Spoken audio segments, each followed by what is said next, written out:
A very warm welcome to all of you. Today we are going to see the third chapter of ancient Indian history, that is Indus Valley Civilization. Hindi में हम लोग बोलते हैं सिंधु घाटी सभ्यता। पीछे के 3 लेक्चर में हम लोगों ने बेसिकली देखा था स्टोन एज। स्टोन एज क्या है, अगर आप लोगों ने लेक्चर देखा होगा तो जैसा हम लोगों ने सिलेबस डिस्कस किया था और उसके अकॉर्डिंग स्टोन एज पढ़ना था, फिर हड़प्पन सिविलाइजेशन पढ़ना था या इंडस वैली सिविलाइजेशन पढ़ना था। स्टोन एज पूरी तरीके से प्री हिस्टोरिक एज था, क्योंकि यहाँ पे सिर्फ जो है आर्कियोलॉजी बेस्ड जो एविडेंसेस थे उसके हिसाब से काम हुआ और पूरा स्टोन एज सिर्फ स्टोन ही था। लेकिन हड़प्पन सिविलाइजेशन में क्या हुआ, यहाँ पे स्टोन का जो इस्तेमाल हो रहा था, स्टोन के पत्थरों के जो हथियार बन रहे थे वो ख़त्म हो गए और यहाँ से हमारा शुरू हो जाता है मेटल एज, यानी कि धातु का इस्तेमाल देखने को मिलता है और यहीं से हमारा प्री हिस्टोरिक पीरियड खत्म हो जाता है और प्रोटो हिस्टोरिक पीरियड शुरू होता है, यानी कि आर्कियोलॉजिकल बेस्ड जो एविडेंसेस थे वो तो होते ही हैं, उसके साथ साथ यहाँ पे स्क्रिप्ट्स देखने को मिलती हैं, चीज़ें लिखी हुई मिलती हैं। लेकिन ख़ास बात यह है कि यहाँ पे वो जो चीज़ें लिखी गई हैं उसको अभी तक पढ़ा नहीं गया, इसलिए उसको प्रोटो हिस्ट्री में हम लोग डालते हैं। तो आज बेसिकली हम लोग इंडस वैली सिविलाइजेशन पढ़ेंगे या हड़प्पन कल्चर भी जिसको कहते हैं, कई अलग अलग नामों से जाना जाता है, वो सभी हम लोग डिस्कस करेंगे। तो उम्मीद करते हैं कि पीछे के लेक्चर्स आप लोगों ने देखे होंगे और पीछे के लेक्चर्स में हम लोगों ने बेसिकली प्री हिस्ट्री में स्टोन एज कवर किया, उसमें palaeolithic age, mesolithic age, neolithic age cover किया और आज हम लोग देखेंगे ब्रोंज एज। और इस ब्रोंज एज में यानी कि इंडस वैली सिविलाइजेशन, क्योंकि इंडस वैली सिविलाइजेशन में जिस मात्रा में ब्रोंज का इस्तेमाल किया गया उतना उस वक्त कंटेम्प्रेरी टाइम पीरियड में वर्ल्ड में जितने भी सिविलाइजेशंस रहे उतना ज़्यादा इस्तेमाल ब्रोंज का देखने को नहीं मिलता है।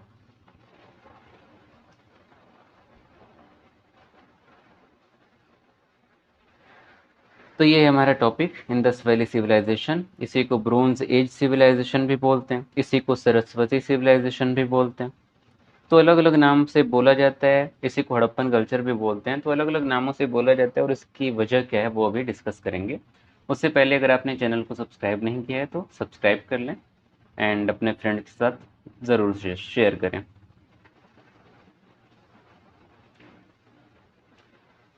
पहले तो हम लोग देख लेते हैं कि आज हम लोगों को कवर क्या करना है या इस चैप्टर में क्या क्या चीज़ें पढ़नी है। तो पहला तो हम लोग डिस्कवरी देखेंगे कि इस कल्चर के बारे में, इस सभ्यता के बारे में लोगों को पता कैसे चला, क्योंकि उससे पहले जब भी इसकी खुदाई 1920 में, 21 में, 22 में, तो जब शहर सामने आए लोगों को पता चला कि यहाँ पे एक हड़प्पा शहर था या मोहनजोदड़ो एक शहर था, तो इन सब चीज़ों के बारे में पहले तो पता नहीं था। तो डिस्कवरी कैसे हुई ये देखेंगे, कहाँ से कहाँ तक ये फैला हुआ था उसका एरिया देखने की कोशिश करेंगे और उसकी टाउन प्लानिंग क्या थी। Basically Indus valley civilisation town planning के लिए फेमस है, नगरीय विकास हिंदी में शायद बोलेंगे।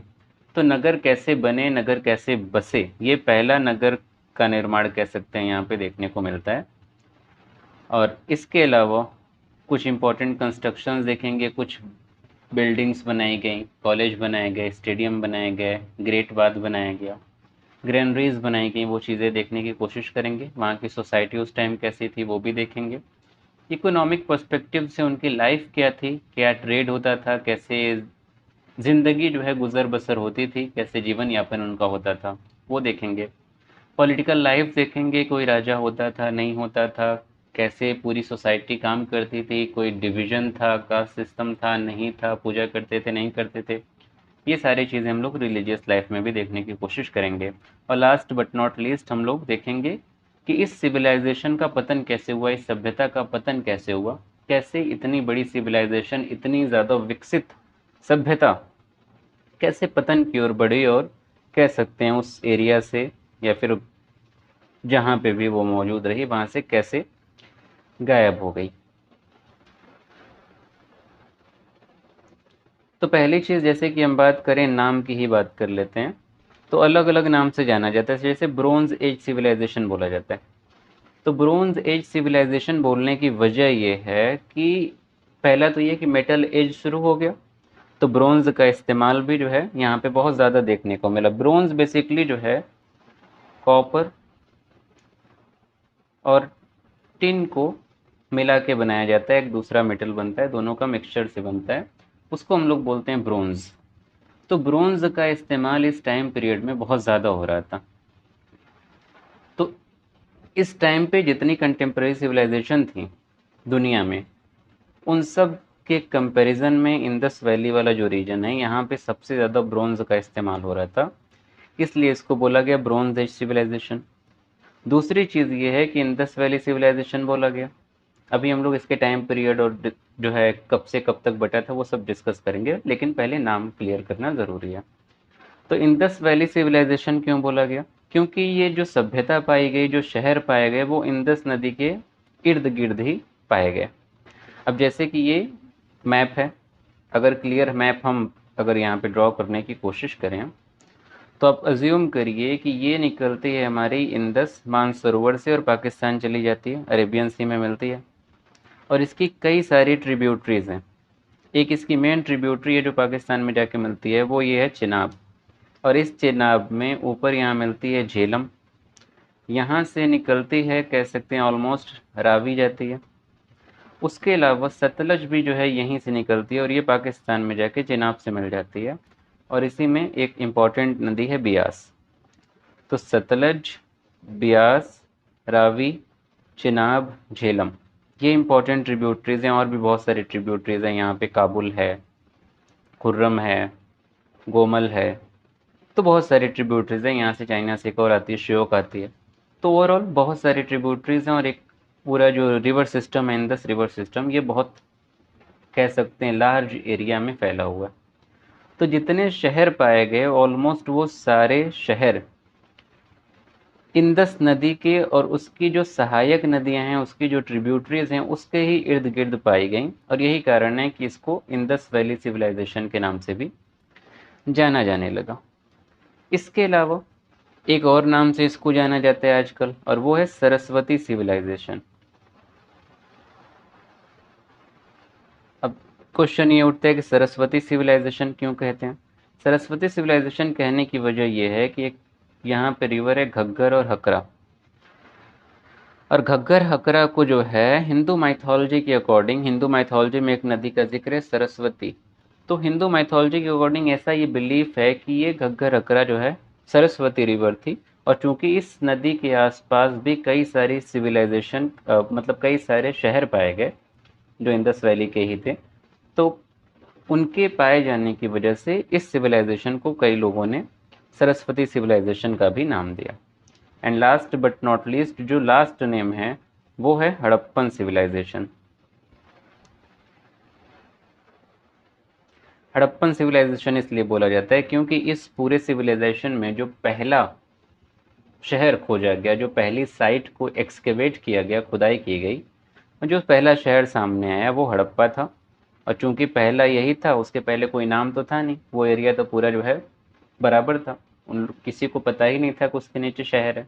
तो बहरहाल जब खुदाई हुई तो पहला यही मिला, तो इसलिए इस पूरे सिविलाइजेशन को हड़प्पन सिविलाइजेशन कहा जाने लगा। उम्मीद है यहाँ तक कोई कन्फ्यूजन नहीं होगी। अब आते हैं हम लोग इसके टाइम पीरियड पे। तो इंडस वैली का अगर टाइम पीरियड देखा जाए, अगर आपको पिछले लेक्चर्स याद होंगे, तो हम लोगों ने पैलियोलिथिक, मीज़ोलिथिक और नियोलिथिक एज की बात की है। टोटल स्टोन एज को अगर हम लोग मिला के देखें तो 20 लाख साल से लेके लगभग 2000 बीसी या 3000 बीसी भी कह सकते हैं, क्योंकि नियोलिथिक का जो टाइम पीरियड था वो थोड़ा वेरी करता है। तो 3000 हम लोग मोटा माटी मान लेते हैं कि 2 लाख बीसी से लेके 3000 बीसी तक था। तो इंडस वैली सिविलाइजेशन का टाइम पीरियड भी ऑलमोस्ट यहीं से शुरू होता है, हालांकि उसके पहले से ही फॉर्मेटिव फेज शुरू हो गया था, हल्के फुल्के गांव टाइप पे बस्तियां बसने लगी थी। लेकिन थोड़ा सा अच्छे से अगर हम लोग डिवीजन करें तो बेसिकली यहाँ पे 3 डिवीजन होता है। एक तो कह सकते हैं शुरुआती जो फेज था, प्री हड़प्पन फेज जिसको बोलते हैं,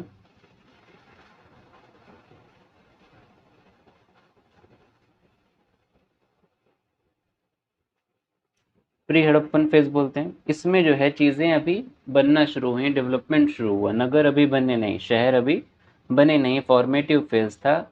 एक कह सकते हैं रूरल आबादी यहाँ पे देखने को मिलती है, रूरल एक पैटर्न देखने को मिलता है जो देहाती होता है। एंड देहाती वो ऑफेंड होने वाली बात नहीं, देहाती यानी कि गांव वाला जो रवैया होता है, जो रंग ढंग होता है, वैसी चीज़ें थी, क्योंकि शहर अभी डेवलप नहीं हो रहे थे, शहर अभी शुरुआती फेज में थे। और ये टाइम पीरियड रहा 3300 बीसी से लेके 2600 बीसी। टाइम पीरियड को लेके रिजिड नहीं होना है, क्योंकि थोड़ा बहुत अलग अलग किताबों में अलग अलग हिस्टोरियंस के अकॉर्डिंग डेट जो है वेरी करती है। दूसरा जो फेज़ है वो है मैच्योर, यानी कि सिविलाइजेशन यहाँ पे परिपक्व हो गया, पूरा हो गया। और पूरा क्या हो गया, क्योंकि प्री हड़प्पन में अभी चीज़ें बनना शुरू हुई, शहर बनना शुरू हुए, तो मैच्योरिटी में क्या हुआ कि वो शहर पूरी तरीके से बन गया, और यहाँ पे अर्बनाइजेशन जो था, शहरीकरण की जो प्रक्रिया थी, वो प्रक्रिया पूरी हो गई। और ये टाइम पीरियड रहा 2600 बीसी से लेके 1900 बीसी। और उसके बाद जो तीसरा फेज़ रहा और लास्ट फेज़ रहा, वो लेट हड़प्पन फेज़ था। और इस 1900 बीसी कह सकते हैं जो लास्ट वाला था, ये 1900 बीसी से लेके 1700 बीसी रहा। कुछ लोग 1500 मानते हैं, कुछ 14, कुछ 16। तो इस 1900 से 1700 के टाइम पीरियड में ये कल्चर कैसे पतन की ओर बढ़ा, क्या क्या चीज़ें हुई, कैसे ये सभ्यता समाप्ति की ओर बढ़ी, ये इस जो है 200-300 साल के पीरियड के बीच में होता है। तो हम लोग बारी बारी सारी चीज़ें देखेंगे, फॉर्मेटिव फेज़ में देखने की ज़रूरत नहीं है। और कुछ शहर इस फेज़ में थे, कुछ शहर इस फेज़ में थे, कुछ शहर इस फेज़ में थे, वो सारे शहरों को भी हम लोग देखेंगे। और बाकी क्या क्या पढ़ना है वो ऑलरेडी हम कंटेंट दे चुके हैं। तो आते हैं हम लोग अपने मेन जो है सेगमेंट पे।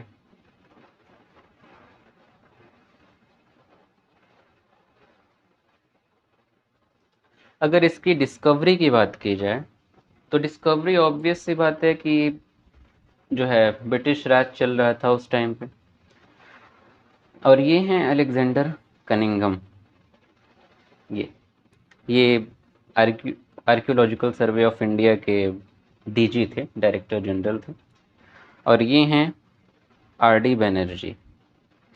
इन पर तो जो है बाद में आएंगे, पहले थोड़ा सा और पीछे हम लोग चलते हैं डिस्कवरी में।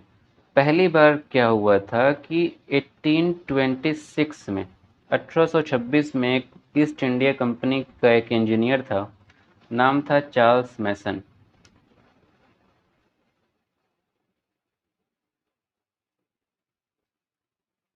ये जो है मोहनजोदड़ो वाला जो एरिया है, अभी मोहनजोदड़ो समझिए कि अभी खुदाई वुदाई नहीं हुई थी, अभी कुछ जान पहचान, वो मतलब अभी कुछ पता पता नहीं था, यही मोहनजोदड़ो वाला एरिया है।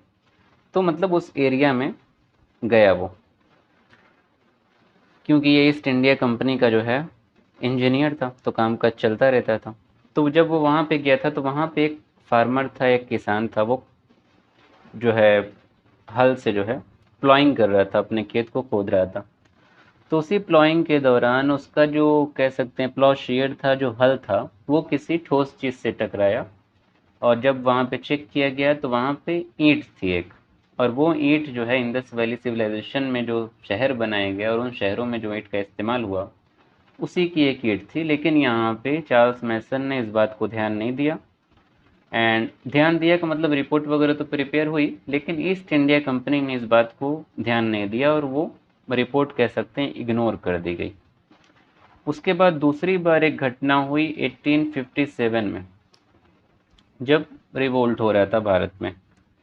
उस टाइम पे भी फिर से वैसे ही ईंटें पाई गई। हुआ ये कि लाहौर से लेके मुल्तान तक ट्रेन जो है, ट्रेन की पटरियां बिछाई जा रही थी, क्योंकि डलहौजी के बाद ट्रेन का विकास बहुत तेज़ी से हुआ, रेलवे का विकास बहुत तेज़ी से हुआ। तो लाहौर से मुल्तान तक पटरियां बिछाई जा रही थी। उस पटरियों को बिछाने के दौरान फिर से कुछ ईंटें मिली, कुछ ब्रिक्स मिले। फिर से उन लोगों ने उन ईंटों को इग्नोर किया, बल्कि उन ईंटों का इस्तेमाल अपनी रेलवे ट्रैक बनाने के इस्तेमाल में भी मतलब वो ईंटों को लेके आए। तो थोड़े, अब क्या ही कहें, भारत को लेके उनके मन में कोई प्रेम प्यार तो था नहीं। तो ऐसे ही चीज़ें चलती रहीं, लोग इग्नोर करते रहे, और कुछ अगर वो लोग इग्नोर नहीं करते तो बहुत पहले ही चीज़ें पता चल जाती हैं, और शायद जो इस टाइम बहुत सी चीज़ें छुपी हुई हैं, बहुत से राज हैं, वो शायद थोड़ा खुल चुके होते। तो बहरहाल ऐसा कुछ हुआ नहीं। उसके बाद होता ये है कि 1861 में आर्कियोलॉजिकल सर्वे ऑफ इंडिया की जो है स्थापना होती है। एएसआई की स्थापना होती है 1861 में, और इसके डायरेक्टर जनरल थे अलेक्जेंडर कनिंघम।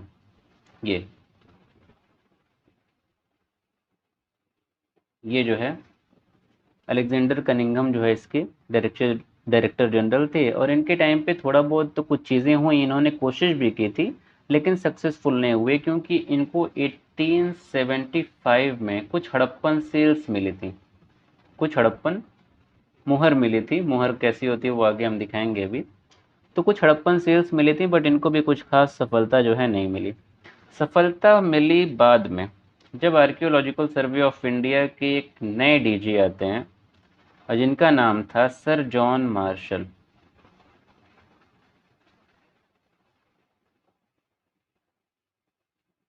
ये जो है लगभग 1902 से लेके 1900 आई थिंक 28 तक डायरेक्टर जनरल रहे आर्कियोलॉजिकल सर्वे ऑफ इंडिया के। और इनकी लीडरशिप में पहली बार प्रॉपर तरीके से ऑफिशियली कह सकते हैं खुदाई हुई।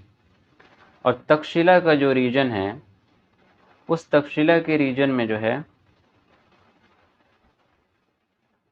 1913 ईस्वी में खुदाई शुरू की गई, और अलग अलग लोगों की लीडरशिप में अलग अलग टीम्स तैयार की गई। और उसी में दो टीम बहुत इम्पोर्टेंट है।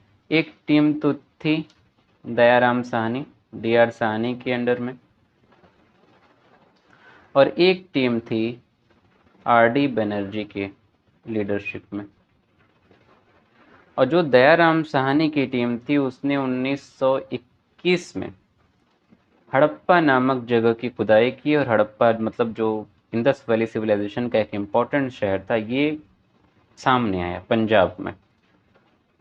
और जो आरडी बनर्जी की टीम थी 1922 में, इन्होंने जो खुदाई की तो जो शहर आया वो था मोहनजोदड़ो, जो कि सिंध में है। और इस तरीके से दो इम्पोर्टेंट शहर सामने आए। और चूंकि दयाराम साहनी ने जो है पहले एक्सकवेशन किया और पहला शहर हड़प्पा था, तो इसलिए उसका नाम हड़प्पन कल्चर रखा गया। तो ये है, यहाँ पे देख सकते हैं, ये है हड़प्पा। तो दयाराम साहनी ने 1921 में ये पहला शहर कह सकते हैं खोद के निकाला, 1921 ईस्वी में, और ये पंजाब में है। इसके अलावा आरडी बनर्जी ने मोहनजोदड़ो का एक्सकवेशन किया 1922 ईस्वी में, और ये पाकिस्तान का आज का जो जो है सिंध है, वहाँ पे ये मौजूद है। तो इस तरीके से दो इम्पोर्टेंट शहर खोजे गए, और फिर धीरे धीरे करके बहुत सारे लोगों ने एक्सकवेशंस किए, बहुत सारे जो है शहर सामने आए। और फाइनली 1931 में जॉन मार्शल ने ये सारी रिपोर्ट्स पब्लिश की, और इस बात की ऑफिशियली घोषणा की गई, ऑफिशियली इसका अनाउंसमेंट किया गया कि भारत में एक सुपीरियर कल्चर है, एक बहुत ही सर्वश्रेष्ठ सभ्यता है, जिसके बारे में किसी को पता नहीं था। हालांकि अंग्रेज़ों ने इस बात को मानने से इनकार किया, क्योंकि अंग्रेज़ों के हिसाब से सबसे ज़्यादा सुपीरियर सर्वश्रेष्ठ वही थे। भारत में कोई सभ्यता हो ही नहीं सकती, भारत के लोग उनके अकॉर्डिंग बहुत ही बर्बर, बारबेरिक और अनसिविलाइज्ड पर्सन थे। बहरहाल, तो कई लोगों ने एक्सकवेशंस किए, उसमें कुछ नाम आता है, जैसे कि एक नाम आता है मैकी का। इन्होंने जो है 1938 में सेम साइट की खुदाई की। इसके अलावा एक नाम आता है एमएस वत्स का। इसके अलावा एक नाम आता है मॉर्टिमर व्हीलर का। ये बहुत ही कह सकते हैं एक नंबर के मक्कार किस्म के इंसान थे, बड़ी मतलब भारत के लोगों से प्यार बिल्कुल नहीं था, और भारत में कोई अच्छी चीज़ मिले तो उसको एक्सेप्ट भी नहीं कर सकते थे, कर सकता था जो भी कहेंगे कह लें, इनको कोई फ़र्क नहीं पड़ता। तो अलग अलग लोगों ने खुदाई की, और लगभग लगभग पूरे इंडस वैली सिविलाइजेशन में 2800 साइट्स एक्सकवेट की गई, 2800 जगहों के बारे में पता चलता है हमको। तो उसमें सारी जगहों के बारे में तो हम लोग नहीं देखेंगे, लेकिन यहाँ पे कुछ इम्पोर्टेंट जो मैप में है, इसमें कुछ इम्पोर्टेंट की बात हम लोग ज़रूर करेंगे। और फिर बाकी हम लोग साइट्स की और वो इम्पोर्टेंट कंस्ट्रक्शंस की और उनके अर्बनाइजेशन की, शहरीकरण की बात हम लोग करेंगे। इसमें जो है एक इम्पॉर्टेंट शहर है, वो है सुख्ता गेंदोर। ये जो है 1928 में एक्सकेवेट किया गया, बलूचिस्तान में है और बिल्कुल जो है पाकिस्तान का बॉर्डर है, और एल स्टिन के द्वारा खोजा गया। इसके अलावा चन्नू धारो जैसे कि एक जगह है, यहाँ पे देखिए सिंध में है ये। इसको 1931 में एनजी मजूमदार के द्वारा एक्सकेवेट किया गया। इसके अलावा जैसे कि अभी हम एमएस वत्स की बात बताए थे, तो एमएस वत्स ने भी जो है एक्सकेवेशंस किए थे। और गुजरात का जो काठियावाड़ जो रीजन है, वहाँ पे एक जगह उन्होंने एक्सकेवेट की थी जिसे बोला गया रंगपुर, 1953 में। रंगपुर का जो है यहाँ पे मैप में दिया नहीं है, तो रंगपुर जो है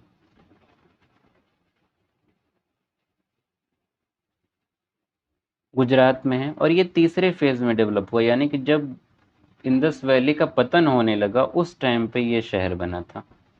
इसके अलावा वाई डी शर्मा थे। वाई डी शर्मा ने जो है एक जगह एक्सकेवेट की और वो थी रोपड़। और रोपड़ जो है यहाँ पे आपको देखने को मिलेगा, और रोपड़ का एक्सकेवेशन किया गया था 1953 में। इसके अलावा एक बहुत इम्पोर्टेंट शहर है कालीबंगन। कालीबंगन जो है राजस्थान में, नॉर्दर्न राजस्थान में 1953 में एक्सकेवेट किया गया। और ये ऐसा शहर है जो फॉर्मेशन का फेज था इंडस वैली का, जब शहर बनना शुरू हुए थे उस टाइम पे ही ये डेवलप होना शुरू हो गया था। तो पहले फेज में भी था और सेकेंड वाले फेज में भी था। इसके अलावा यहाँ पे देखिए अमरी है। अमरी जो है सिंध में है, और ये सिर्फ पहले फेज में था, और इसका एक्सकेवेशन भी एनजी मजूमदार ने ही किया था। इसके अलावा जो है गुजरात में ही एक जगह है, ये भी बहुत इम्पोर्टेंट प्लेस है, सुरकोतड़ा। सुरकोतड़ा का एक्सकेवेशन किया गया था 1972 में, और इसका एक्सकेवेशन किया गया था जगपति जोशी के द्वारा। और गुजरात की सबसे कह सकते हैं इम्पोर्टेंट जो साइट है, सबसे ज़्यादा इम्पोर्टेंट जो शहर है, वो है धौलावीरा। और धौलावीरा का एक्सकवेशन किया गया था 1985 में आर एस बिश्त के द्वारा, और ये कच्छ रीजन में है। और इम्पोर्टेंट बात ये है कि ये फर्स्ट, सेकेंड एंड थर्ड तीनों ही पीरियड में था, यानी कि फॉर्मेशन के फेज में भी था, जब हड़प्पन सिविलाइजेशन जो है मैच्योर हो गया उसमें भी था, और जब पतन हो रहा था तो भी ये शहर मौजूद रहा। इसके अलावा हरियाणा में एक इम्पॉर्टेंट शहर है, वो है बनवाली। और ये जो है फर्स्ट और सेकंड फेज में मौजूद रहा, और इसका एक्सकवेशन 1975 में किया गया, और इसका भी एक्सकवेटर्स जो थे वो आर एस बिष्ट थे। इसके अलावा एक और क्वेश्चन है जो यूपीएससी प्रीलिम्स में पूछ भी चुका है, और वो है कोट दिजी। और कोट दिजी जो है ये सिंध में है, और ये सिर्फ जो है पहले फेज में था यहाँ पे ये। और इसका एक्सकवेशन किया था एफ ए खान ने। तो ये कुछ इम्पोर्टेंट जो है शहर थे, और कब एक्सकेवेशन किया गया और किसने एक्सकेवेशन किया, ये सारी चीज़ें। अब हम लोग अगर इसके एरिया की बात करें, इसके एक्सटेंशन की बात करें, तो एक्सटेंशन इसका अगर ऑलमोस्ट थोड़ा सा देखा जाए तो एक ट्रायंगल जो है,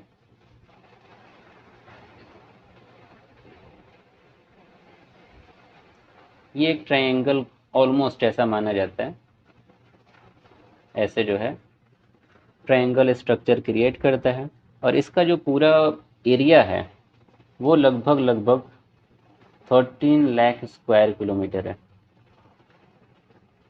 ठीक है, अगर एक्यूरेट बोला जाए तो 13 लाख 59 ऑलमोस्ट शायद है स्क्वायर किलोमीटर है ये एरिया। और दूसरी बात ये है कि एक इम्पोर्टेंट फैक्चुअल जो चीज़ है, इसका एक्सटेंशन पूछता है। जैसे कि नॉर्दर्न एक्सटेंशन, नॉर्थ में अगर देखा जाए तो सबसे लास्ट जो शहर है वो है मैंडा, या मांडा बोलते हैं, जम्मू कश्मीर में है ये। अगर हम लोग साउथ में हैं तो साउथ में जो है महाराष्ट्र में यहाँ पे शायद है लगभग, और वो है दायमाबाद।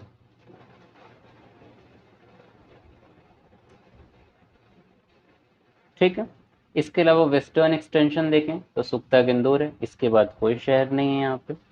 और ईस्टर्न एक्सटेंशन देखा जाए तो ईस्टर्न एक्सटेंशन ऑलमोस्ट शायद यहाँ पे है, और वो मेरठ के आसपास जगह है, नाम है आलमगीरपुर। तो नॉर्थ में मेंढा, वेस्ट में सुक्ता इंदौर, ईस्ट में आलमगीरपुर और साउथ में दायमाबाद जो कि महाराष्ट्र में है। ये इसका एक्सटेंशन है जो कि याद होना चाहिए। तो ये ओवरऑल ऊपर ऊपर की सारी बातें हो गई। ऊपर से हम लोगों ने देखा शहर क्या है, कैसे मिला, कौन कौन सा शहर मिला, किसने खोजा, कब खोजा, कैसे खोजा। ये ऊपर ऊपर की सारी बातें हो गई। अब हम लोग घुसते हैं शहर के अंदर। तो टाउन प्लानिंग के लिए basically Indus valley civilisation famous था। और टाउन प्लानिंग के लिए फेमस होने का मतलब क्या है? अर्बनाइजेशन या शहरीकरण के लिए जो ज़रूरी चीज़ें हैं वो क्या है, कैसे हम कहेंगे कि ये शहर है? तो पहली बात तो ये कि प्रॉपर हर चीज़ का सिस्टम होता है, प्रॉपर ड्रेनेज सिस्टम है, प्रॉपर घर बने हों, प्रॉपर जो है गलियां हों। इस ये तो ऊपर ऊपर की बातें हो गई, लेकिन मेन चीज़ ये है कि वो जो वे ऑफ लिविंग है वो प्रॉपर होता है, ट्रेड सिस्टम जो है वो डेवलप होता है, सबसे इम्पोर्टेंट बात है। तो ये सारी चीज़ें जो हैं यहाँ पे डेवलप हुई, और इसकी वजह से कह सकते हैं फर्स्ट टाउन प्लानिंग यहाँ पे हमको देखने को मिलती है। तो टाउन प्लानिंग में खास बात क्या है, पहले वो देखने की कोशिश करते हैं। रफली जो कह सकते हैं टाउन्स होते थे वो रेक्टेंगुलर होते शेप में। अब आप इसको देखिए, रेक्टेंगुलर है शेप में। तो रफली जो भी कह सकते हैं शहर होते थे वो ऑलमोस्ट सारे शहर रेक्टेंगुलर होते थे, और उसका जो कह सकते हैं एक्सटेंशन होता था वो ईस्ट टू वेस्ट होता था। ऐसे एक्सटेंशन होता था ओवरऑल। कुछ एक्सेप्शन भी हैं, कुछ ऐसे भी शहर हैं जो ऐसे नहीं होते थे, बट ओवरऑल मोस्टली जो शहर पाए गए वो शहर ऐसे ही होते थे। और मोस्टली जो शहर होते थे वो ऐसे दो पार्ट में डिवाइडेड होते थे। एक पार्ट जो होता था, ये छोटा वाला, ये थोड़ा सा ऊंचाई पे होता था, जिसको बोलते थे सिटैडल। और जो ये नीचे थोड़ा सा होता था ये होता था लोअर टाउन, और यहाँ पे ऐसा माना जाता था आम लोग रहते थे। और सिटैडल में ऐसा माना जाता था रूलिंग क्लास रहती थी, जो बड़ी फैमिलीज थी, रॉयल फैमिलीज थी, वो लोग यहाँ पे रहती थी। तो इस वजह से यहाँ पे शहरों का देखा जाता है कि दो पार्ट में सारे शहर डिवाइडेड थे। और तीसरी जो खास बात थी वो ये थी कि सारा जो शहर होता था उसकी किलेबंदी की जाती थी, फोर्टिफिकेशन होता था। चारों तरफ से आप देखिए यहाँ पे दीवारें हैं। तो शहरों की किलेबंदी होना ये नॉर्मल बात थी, सारे शहरों की किलेबंदी की जाती थी। अब तीनों बातों में एक एक्सेप्शन वाली बात ये है, सब में अपवाद है। और वो अपवाद ये है कि जैसे कि सारे शहर हम बोले कि रेक्टेंगुलर होते थे, ये रेक्टेंगुलर है। लेकिन एक शहर ऐसा है जो रेक्टेंगुलर ना हो के ओवल है, और रेडियल पैटर्न पे आधारित है। अब उसकी फोटो जो है, ये शहर देखिए। हालांकि ये पिक्चर बहुत क्लियर नहीं है, बनवाली की पिक्चर है और बाद में एनिमेशन से क्रिएट की गई है। तो एक एक्सेप्शन ये देखने को मिलता है। दूसरी चीज़ ये है कि सारे शहर दो पार्ट में डिवाइडेड होते थे, लेकिन एक शहर ऐसा था जो, एक नहीं बल्कि दो शहर ऐसा था जो एक पार्ट में डिवाइडेड ना हो के तीन पार्ट में उसका डिवीजन किया गया था। और उसका एग्जाम्पल है कालीबंगन का और धोलावीरा का। और यहाँ पे जो है ये शहर हम देख सकते हैं, तीन पार्ट में डिवीजन है, दो यहाँ पे है और एक यहाँ पे डिवीजन है। और ये फोटो शायद कहीं ना कहीं बनाई गई है शायद धोलावीरा की, क्योंकि बगल में नदी दिखाई गई है। तो ऐसे जो है दो शहर मिलते हैं जो दो पार्ट में बटे ना होके तीन पार्ट में बटे हुए थे, और तीनों पार्ट का फोर्टिफिकेशन किया गया था, किलेबंदी की गई थी। अब किलेबंदी में भी एक एक्सेप्शन देखने को मिलता है। सारे शहर की किलेबंदी की गई थी, लेकिन सिर्फ एक शहर था जिसकी किलेबंदी नहीं की गई थी, और वो था चन्नू धारो। चन्नू धारो अभी जो है कि हम दिखाए थे यहाँ पे, देखिए ये है। पाकिस्तान में, तो चन्नू धारो छोड़ के जितने भी शहर यहाँ पे पाए गए उन सभी शहरों की किलेबंदी की गई थी। तो सभी शहरों की किलेबंदी करना भी अपने आप में क्वेश्चन पैदा करता है कि किलेबंदी करने की ज़रूरत क्या थी।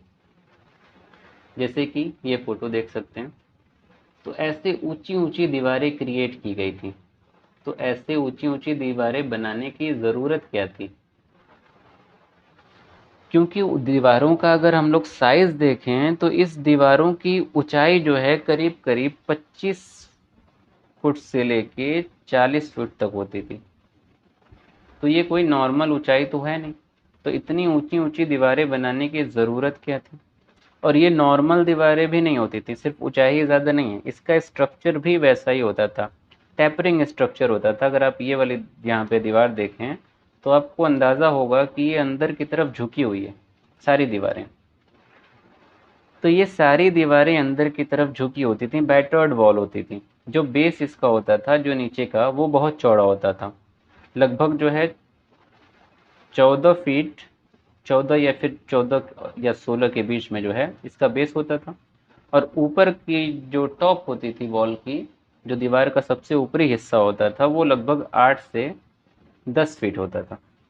तो बेस बहुत चौड़ा नीचे का हिस्सा, और जैसे जैसे ऊपर जाएंगे दीवार जो है, दीवार की चौड़ाई जो है कम होती जाती थी, और इस तरीके से टेपरिंग स्ट्रक्चर एक बनता था। अगर इसको जो है थोड़ा सा बनाने की कोशिश की जाए तो ये जो है नीचे का चौड़ा, और ये अंदर की दीवार दीवार हो गई, और ये जैसे जैसे ऊपर जाएगा इसका ये कम होता गया, और ऊपर जाके भी लगभग ये 8 से 10 फीट है। तो फिर भी ये बहुत ज़्यादा, यानी कि आजकल जो नॉर्मली हमारी गली या सड़कें होते हैं वो उतनी चौड़ाई ऊपर होती थी, नीचे तो इससे भी ज़्यादा होती थी। तो इतना कह सकते हैं ताम झाम करके दीवारें बनाने की ज़रूरत क्या थी? तो इसके बारे में क्लियर तो कुछ नहीं कहा जा सकता, क्योंकि इन्होंने जो चीज़ें लिखी वो आज तक पढ़ी गई नहीं है। तो इतिहासकार अपने हिसाब से अंदाज़ा लगा सकते हैं, और उनके अंदाजे के मुताबिक ये दीवारें, ऑब्वियस सी बात है, कॉमन सेंस भी यही कहता है कि डिफेंस पर्पस के लिए बनाई गई, सुरक्षा के लिए बनाई गई, ताकि बाहर के लोग अटैक ना करें, आक्रमण ना करें। और इनके टाइम पीरियड में भी ऐसा माना जाता था कि आर्य जो है वो आते रहते थे। 1500 बीसी से पीरियड शुरू होता है वैदिक कल्चर, आर्यों का आगमन। बट वो 4000 5000 के आसपास से वो धीरे धीरे आके बस ही रहते, तो हो सकता है शायद उनसे बचने के लिए बनाया हो, या कुछ भी वजह हो सकती है। बट ओवरऑल जो माना जाता है वो यही कि डिफेंस पर्पस के लिए उन्होंने ये चीज़ें क्रिएट की। दूसरी चीज़ अगर आप इसी पिक्चर में देखेंगे तो जो शहर थे रेक्टेंगुलर तो ओवरऑल बाहर से होते थे, बाउंड्री होती थी, किलेबंदी की गई। अंदर की अगर थोड़ा सा बात की जाए तो सारे शहर जो है वो ग्रिड पैटर्न पे आधारित थे, 90 डिग्री पे जो है इंटरसेक्ट कर रहे थे एक दूसरे को। आप देखिए सीधी सीधी गलियां गई हैं, और सारी गलियां जो है ऑलमोस्ट एक दूसरे को काट रही हैं 90 डिग्री पे, ऐसे। या अगर ये तो मान लीजिए एनिमेशन है, क्लियर बोला जाए तो ऐसे जो है ग्रिड पैटर्न पे शहर आधारित थे। हर बॉक्स समझिए कि एक घर है। तो ऐसे ग्रिड पैटर्न पे सारे शहर आधारित होते थे, और इसमें भी एक एक्सेप्शन देखने को मिलता है, और वो एक्सेप्शन देखने को मिलता है बनवाली का। यहाँ पे देख सकते हैं वो ग्रिड पैटर्न यहाँ पे गायब है। आई होप यहाँ तक कोई दिक्कत नहीं होगी। अब थोड़ा सा हम लोग गलियों के अंदर घुसते हैं। तो जैसे कि आप यहाँ पे जो भी मेजर या मेन गली हो, कोई भी गली पकड़ लीजिए, यही वाली पकड़ लेते हैं, ये वाली। तो आप देखेंगे किसी भी गली में आप पाएंगे किसी भी घर का कोई डोर नहीं दिख रहा है, दरवाज़ा नहीं दिख रहा है, खिड़कियाँ नहीं दिख रही हैं। मेन डोर जो है आप देखेंगे गली में, ये मेन गली है, तो आपको किसी घर में डोर नहीं दिखेगा। इसमें भी नहीं दिख रहा है, इसमें भी नहीं दिख रहा है, इसमें भी नहीं दिख रहा है, इसमें भी नहीं दिख रहा है। तो किसी भी घर के दरवाजे या खिड़कियां जो मेन गली होती थी, मेन रोड्स जो होते थे, वहां पे नहीं खुलते थे, बल्कि जो अंदर वाली गली होती थी, जैसे ये है या ये है या फिर ये है, तो अंदर वाली गलियों में खिड़की दरवाजे खुलते थे। तो ऐसा क्यों हुआ, इसमें भी इतिहासकार अनुमान ही लगा सकते हैं, और उनके अनुमान के मुताबिक माना यह जाता है कि इनका प्राइवेसी को लेके भी अच्छा खासा जो है इंतज़ाम रहा होगा। क्योंकि मेन रोड पे दरवाजे हों, खिड़कियां हों तो खतरा भी हो सकता है, और प्राइवेसी जो घर में क्या हो रहा है नहीं हो रहा है वो सारी चीज़ें बाहर गलियों में लोगों को दिखेंगी। तो शायद यही वजह थी कि उन्होंने मेन रोड पे दरवाजे खिड़कियां ना खोल के पीछे वाली गलियों में या साइड वाली गलियों में खिड़की या दरवाजे लगाए। लेकिन एक एक्सेप्शन इसमें भी मिलता है, मोहनजोदड़ो का एक्सेप्शन मिलता है, क्योंकि मोहनजोदड़ो में जो है कई बार खुदाई हुई और लगभग 9 लेवल पे अलग अलग कह सकते हैं कि जो है टाउन प्लानिंग पाई गई। उसमें से एक लेवल पे ऐसा था कि जो खिड़की और दरवाजे थे वो मेन रोड पे खुल रहे थे। बाकी इसके अलावा मोहनजोदड़ो में या फिर मतलब मोहनजोदड़ो किसी और लेवल में ये एक्सेप्शन नहीं देखने को मिलता है, और किसी और शहर में भी एक्सेप्शन देखने को नहीं मिलता है सिवाय एक और शहर के, और वो शहर है लोथल। लोथल भी एक ऐसा शहर है जहाँ पे खिड़की और दरवाजे जो है वो मेन रोड पे खुलते हुए दिखाई देते हैं। तो इसकी क्या वजह, मोहनजोदड़ो में तो मान सकते हैं कि 9 अलग अलग सभ्यताएं शायद बनी होंगी, बिगड़ गई होंगी, तो कोई और पुरानी सभ्यता या पुराना शहर रहा होगा, उसमें ऐसा रहा होगा। लेकिन लोथल में ऐसा क्यों देखने को मिला, ये लोथल की पिक्चर है। तो लोथल में जो ऐसे कि आप देखेंगे तो सारा जो है, मान लेते हैं यही मेन है, तो सब में आप देखेंगे कि दरवाजे दिख रहे हैं, और दरवाजे जो है मेन रोड पे ही खुल रहे हैं। तो लोथल में ऐसा क्यों हुआ? तो लोथल चूंकि एक देखिए बंदरगाह था, और बंदरगाह था तो इसका व्यापार होता रहता था, अंतर्राष्ट्रीय व्यापार होता था, मेसोपोटामिया वगैरह से व्यापार होता था। तो हमेशा आवागमन होता रहता था, यहाँ के लोग वहाँ जाते थे, वहाँ के लोग यहाँ आते थे। तो मेसोपोटामिया में जो खिड़की और दरवाजे होते थे वो मेन रोड पे ही खुलते थे, तो शायद वहाँ पे जाने की वजह से विचारों का आदान प्रदान हुआ, तबादले ख्याल हुआ, एक्सचेंज ऑफ थॉट्स हुए, और उसकी वजह से शायद उनको उनका रहना या उनका आर्किटेक्चर शायद पसंद आया होगा, तो उससे प्रभावित होकर इन लोगों ने भी अपने शहर में खिड़की और दरवाज़ों को मेन रोड साइड पे ओपन किया होगा। आई होप यहाँ तक कोई दिक्कत नहीं होगी। इसके अलावा अब जो है गली की बात हो ही गई, थोड़ा सा अब घर में भी एक एक स्पेसिफिक घर की भी बात कर लेते हैं थोड़ा सा। अगर जो है इसी को देख लेते हैं, तो घर ऑब्वियस सी बात है, बाउंड्री वॉल होगी ये घर की। हर घर की बाउंड्री वॉल होती थी, और उस बाउंड्री वॉल में जब आप घर के अंदर घुसेंगे तो घर में एक आंगन वगैरह होता था, कोर्टयार्ड होता था, और उस आंगन के चारों तरफ रूम होते थे, 3-4 रूम ले दे के होते थे। यहाँ पे जो है क्लियर नहीं दिख रहा, इसको ले लेते हैं हम लोग।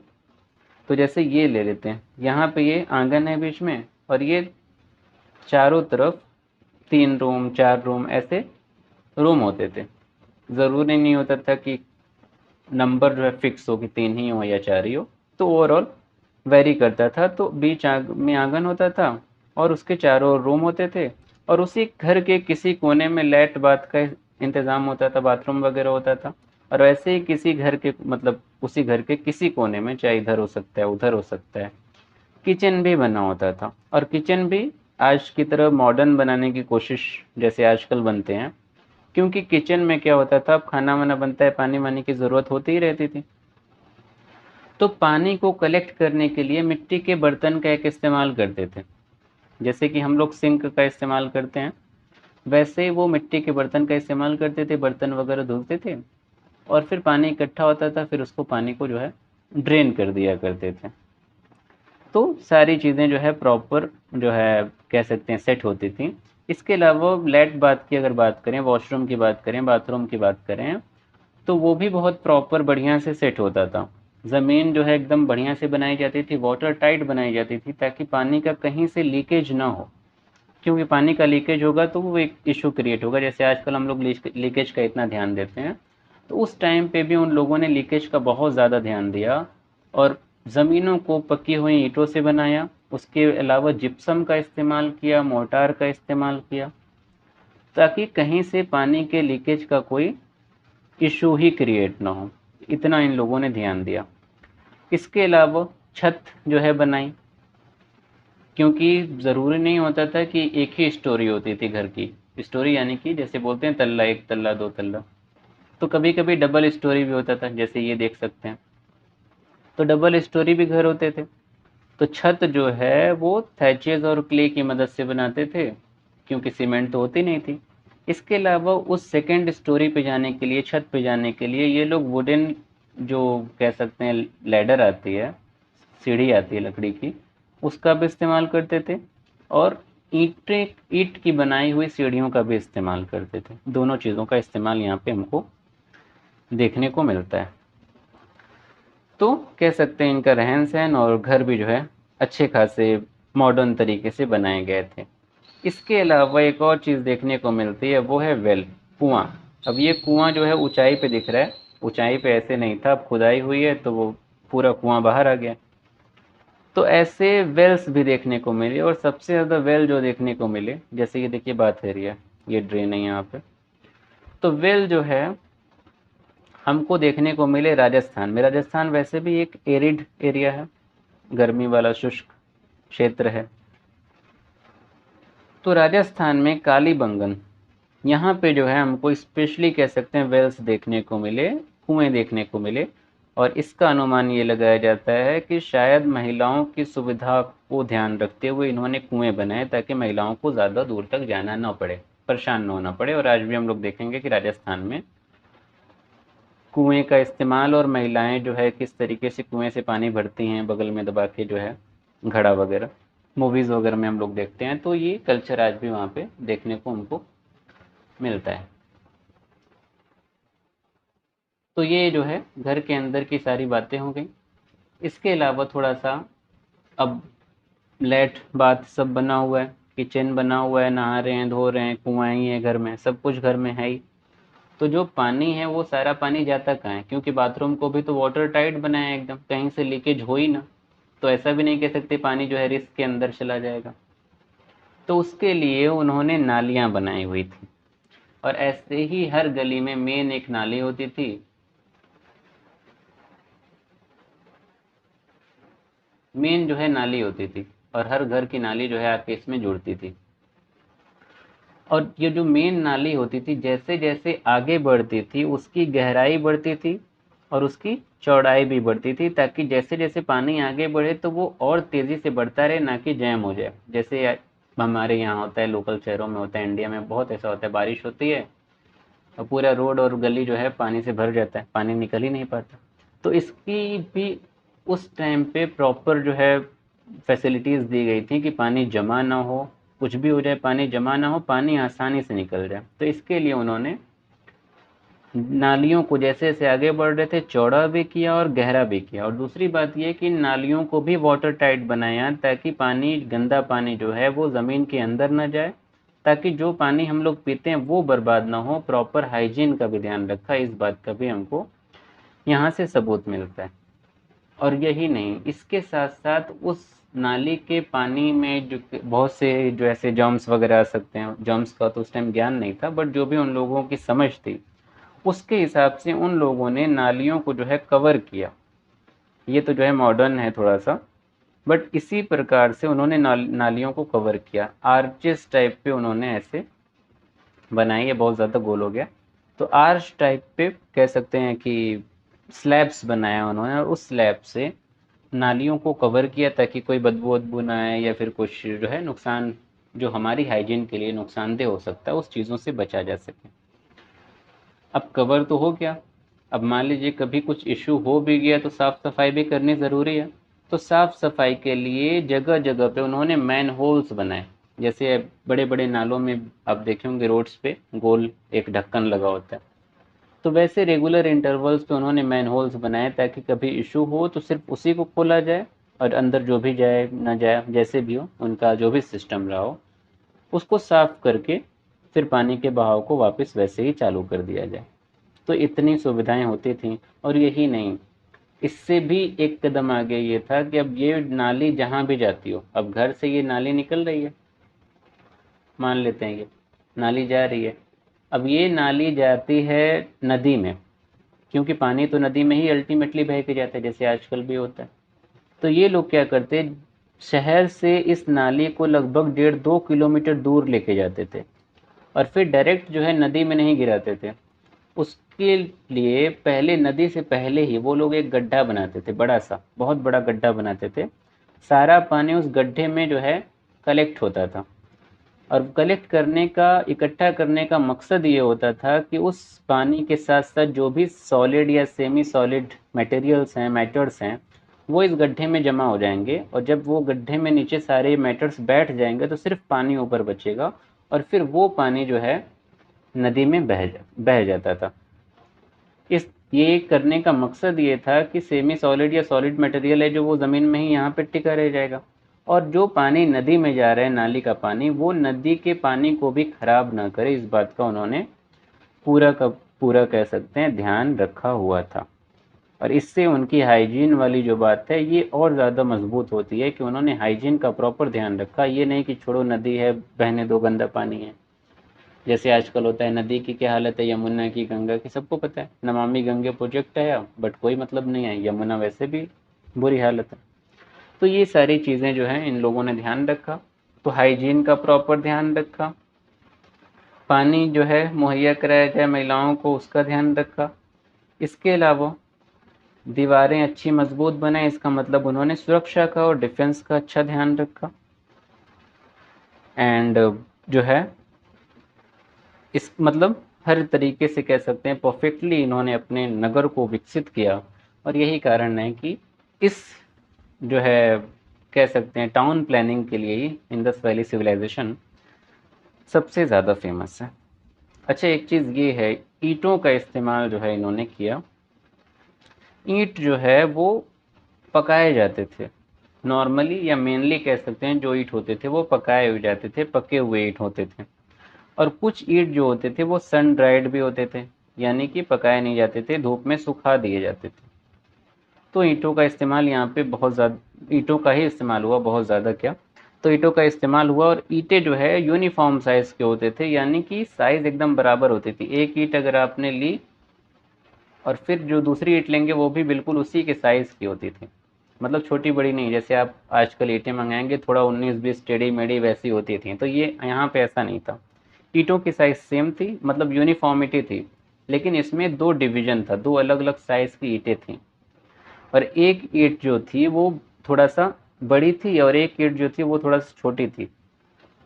एक ईंट का अगर साइज़ जो है देखा जाए 7x14x28 सेंटीमीटर, ये थोड़ा सा छोटी थी, और ये प्राइवेट कह सकते हैं इस्तेमाल की जाती थी।